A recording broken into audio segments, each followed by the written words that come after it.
Hello, everyone.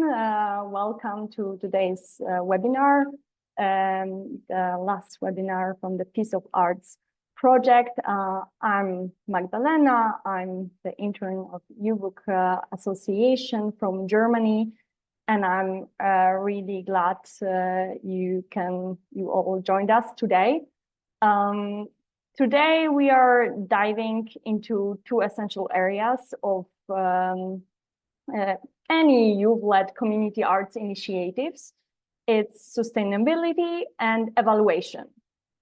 And these strategies help to ensure that your efforts not only leave a lasting impact of your peace-building projects, but also continue to grow, evolve, and inspire beyond the life of your project. So as we discussed already in the previous webinars, art can be a powerful tool and can serve for young people in various ways. It is proved by the research that it enables the youth empowerment if you use specific strategies. For example, if you provide platforms for expression of ideas, if you foster the leadership, and if you give the roles of leaders to the young people so they can actually get engaged, if you put effort to collaborate across the community with various stakeholders, the art is an effective tool when it's inclusive and accessible for people from disadvantaged areas, for people with fewer opportunities. The peace education can be efficiently taught through the creative media and the use of digital tools and social media platforms. And today, I want to focus on three things. Let's set the stage quickly. So this webinar is based on the module 6 of the Peace of Arts guidebook, a resource that was designed by the three associations from Lithuania, Poland, and Germany, as a part of the Key Action to Erasmus Plus program. And this guidebook was designed to empower youth in peace building through the arts. Why focus on sustainability and evaluation? Because creating something beautiful and meaningful is just the beginning. Keeping it alive and knowing its real impact are what we will truly drive change.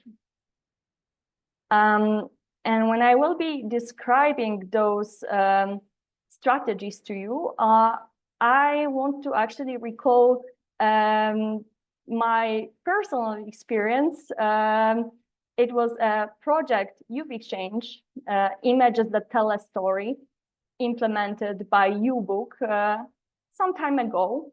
And it was a project gathering young photography artists from Germany, Poland, Ukraine, Armenia, Spain, and Portugal.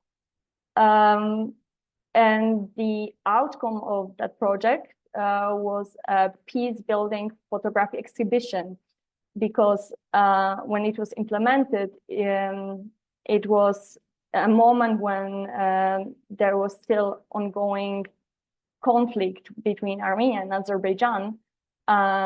So through this art, we try to build peace. And to give you some insight in how this project looked like, I want you to watch this short video that we recorded after the project. Let me know if you can see it and hear it properly. What do you think about a photography world?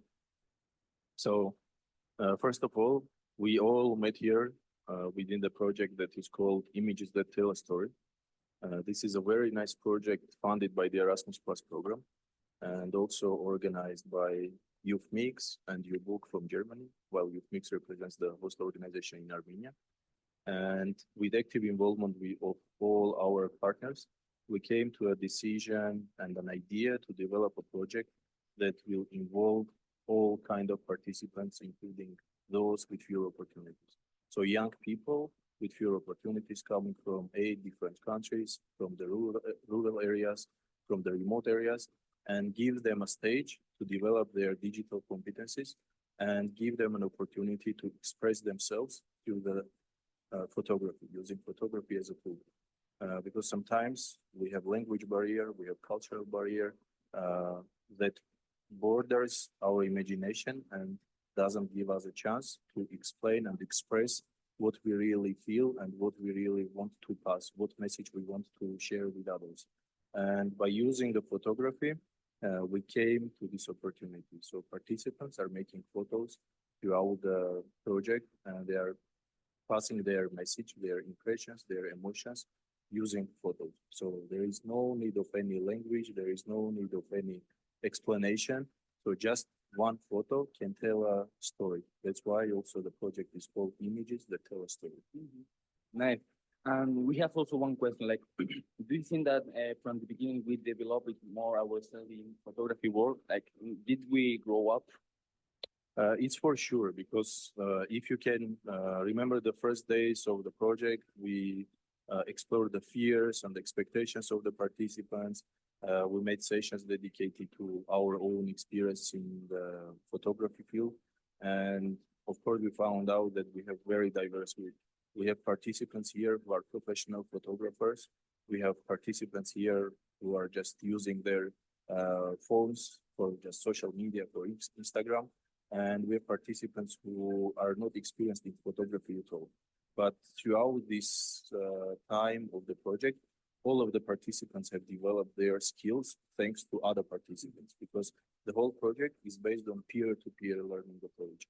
And experienced participants share their experience, their knowledge with other participants. And the result, I think that it is very obvious. You can see during the exhibition, we have very nice photos with very deep message and impressions of the participants. So it was about, we were talking about professional theme of this project, but also we want to know what do you think about the relation that we made all together, and how was in social way this project?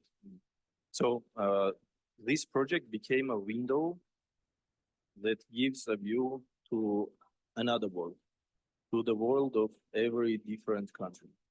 Participants from each country can explore the traditions, culture, habits of different participating countries.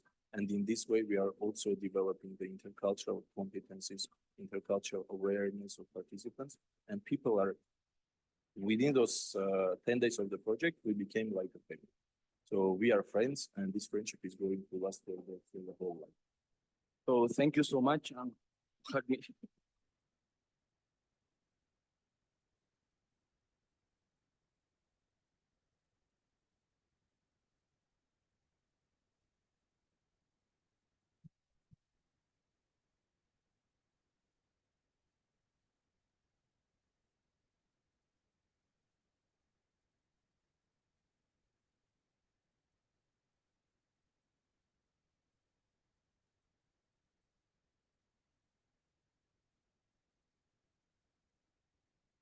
Days of balls and things, they're never gone, you never cry. If the bridge ever falls, if it does, I'll catch you, babe. Oh, the autumn fires are blazing, bird, the shadow days are red brown. They let you fall, they let you down, Say I am before, you know it won't change. Oh, feelings like birds in the night, birds on the go. Set the light on fire, the wind without wings, breaking across the sky. The fire is you on the golden line. I see you on the other side. Open days, the doors of things. You're never gone, you never cry. But if your bridge ever falls, if it does, I catch you, babe. I will autumn fires that blaze and burn. The shadow days, the red, the brown. They let you fall, they let you down. They let you fall. See, I have before they fall. You know they want to stay. All right. So that was a short overview of the project. And now I would like to continue and describe, go through all those strategies that I have. Let me just go back to this.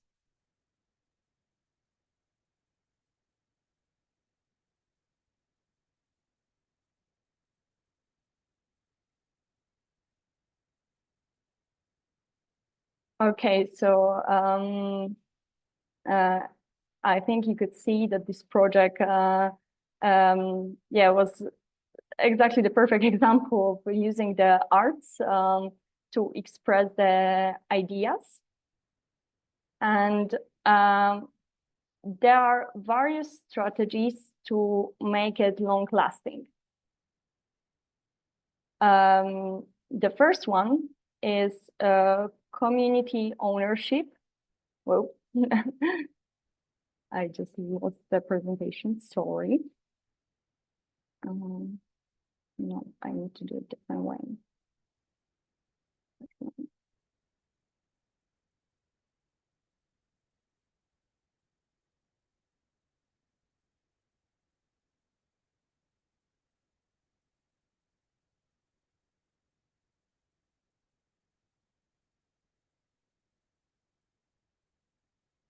So this first strategy is about fostering community ownership.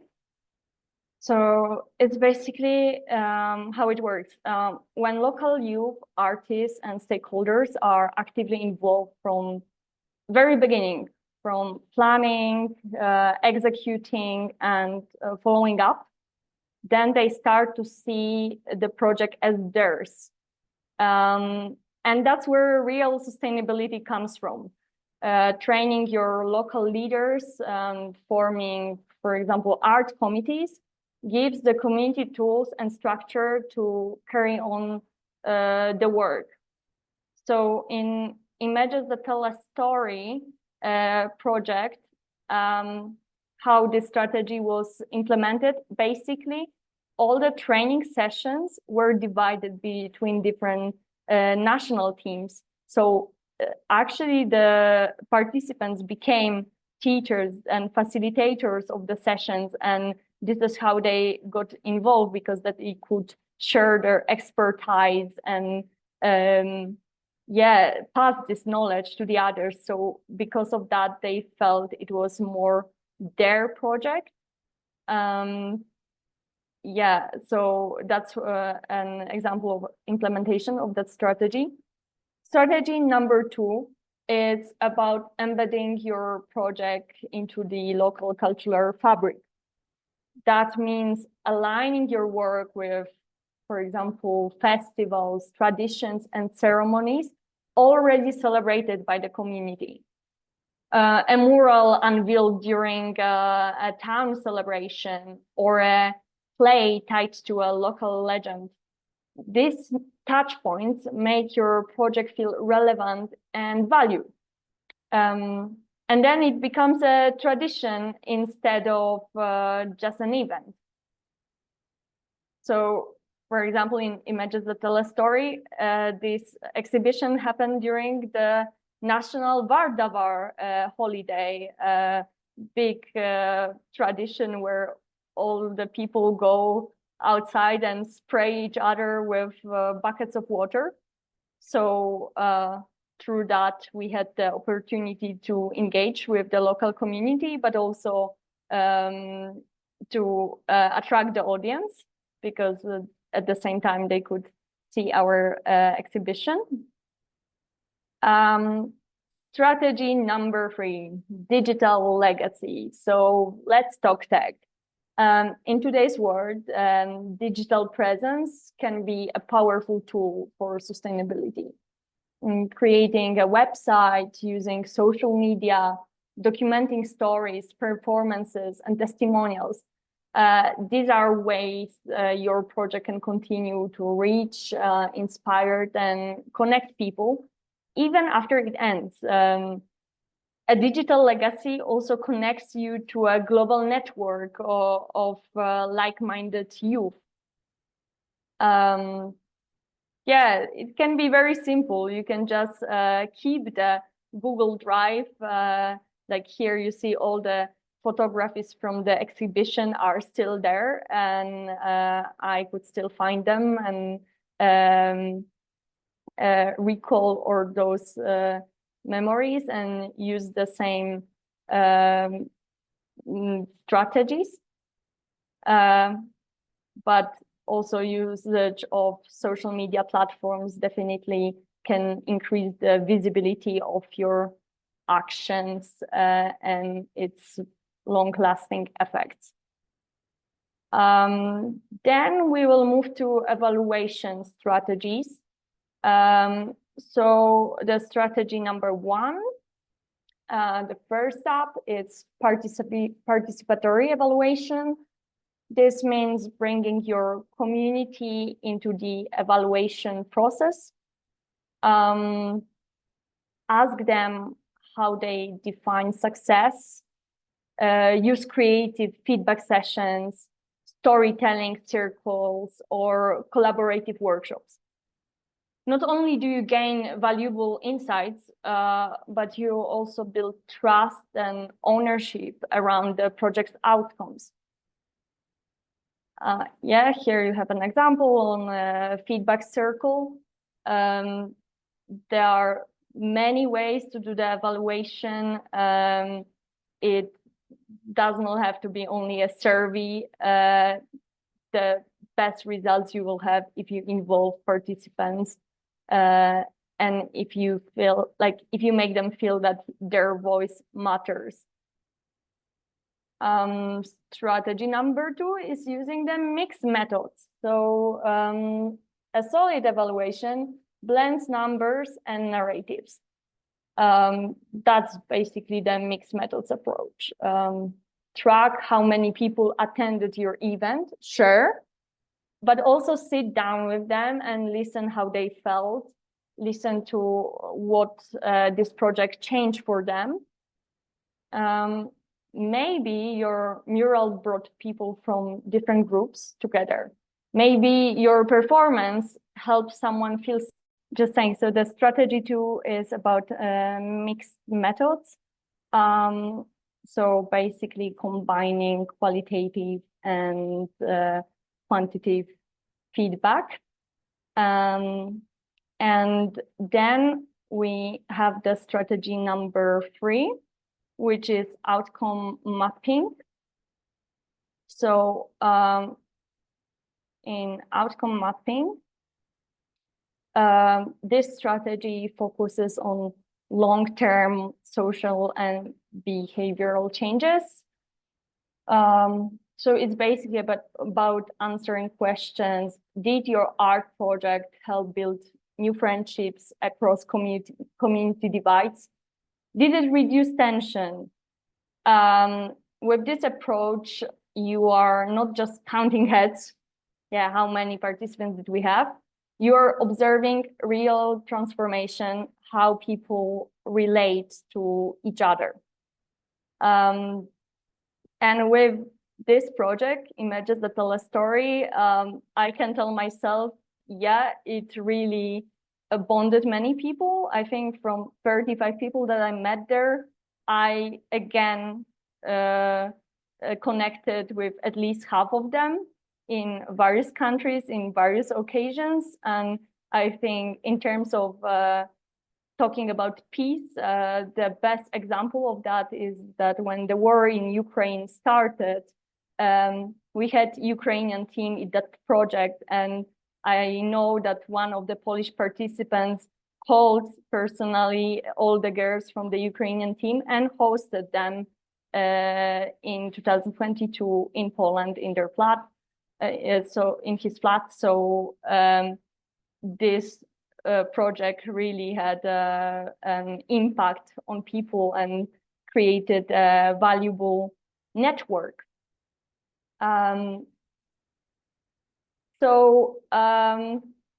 To sum up, we have these 3 sustainability strategies: community ownership, the cultural integration, and digital legacy.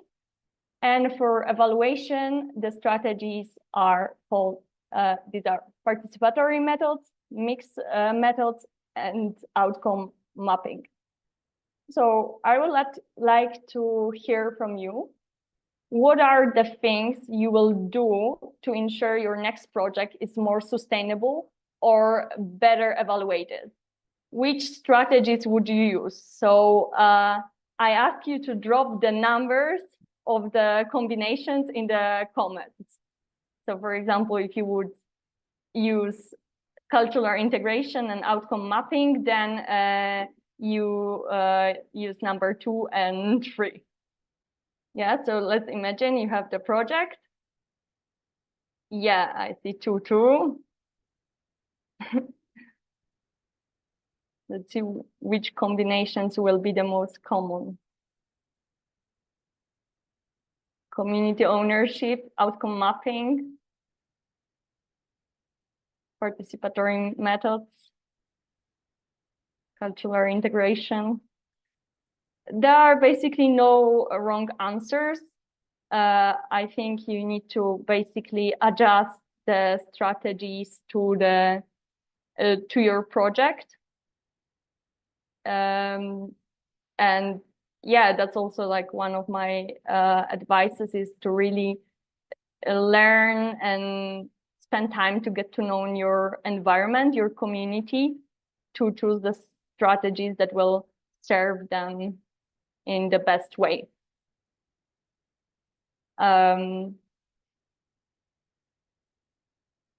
Yeah, and now I wanted to just share some materials, toolkits that you can use. So like here, I mentioned the website of the project, PEACEofARTS.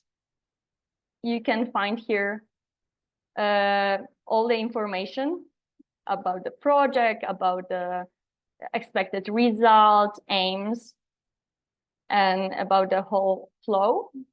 I really recommend visiting this website. Then I did a bit of research. I found this amazing youth arts toolkit with lots of articles covering the youth arts topic. If you like base your activities on theories and on the research, it's definitely very useful. And then, as always, use and really go search on the platform Salto Youth, where you have a lot of different tools that are the outcomes of various projects. Here, if you go to tools, you have Salto evaluations, and like, for example, if you click on additional evaluation resources, you have many tools that are really creative that you can use in your art initiatives. And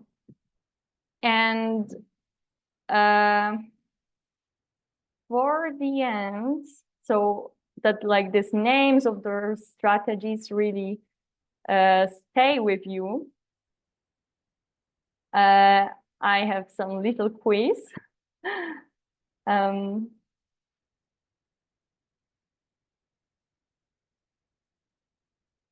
Yes, so because I really want those 6 strategies to stay in your mind. So I prepared a little quiz. The question number 1 is, what is the primary benefit of fostering community ownership in arts-based peace projects? A, it increases the project budget. B, it ensures local authorities take over the project. C, it encourages long-term sustainability through local engagement. D, it helps with recruiting more volunteers. Which answer is correct? What do you think? I spilled it. So it's answer letter C. It encourages long-term sustainability through local engagement. Yeah, because as I mentioned earlier, it makes the project theirs. Question number 2. How can youth-led art initiatives be sustainably integrated into community life? A, by hosting the event in a government building. B, by aligning projects with local traditions and cultural events. C, by inviting international speakers only. D, by making them one-time workshops. Yeah, okay, now I gave you the time. Bravo, that's correct. It's B. Because then when the projects, they follow these local traditions, follow local festivals, events, then it also addresses more the needs of the community and their flow. So question number 3. Which of the following best describes a mixed methods evaluation approach? A, combining quantitative data with qualitative insights like stories and feelings. B, only using numerical data like attendance figures. C, collecting emotional responses through interviews. D, avoiding participant feedback to remain unbiased. Which one gives us the most objective and rich way?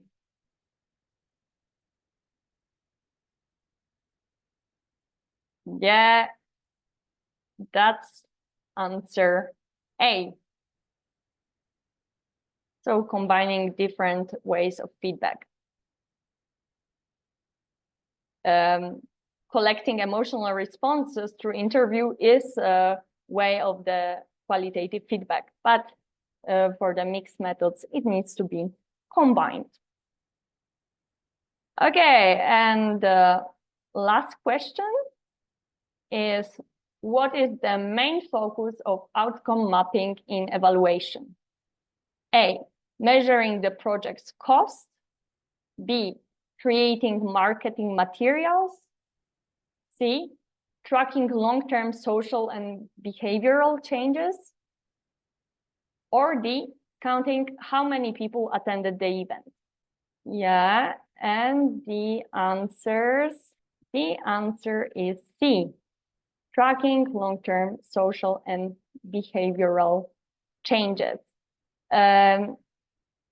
Yeah, I think it's quite important if we have the resources to that, to really do follow-ups after longer time, to see what the result and what is the actual change that have happened in the behaviors, in the social thoughts.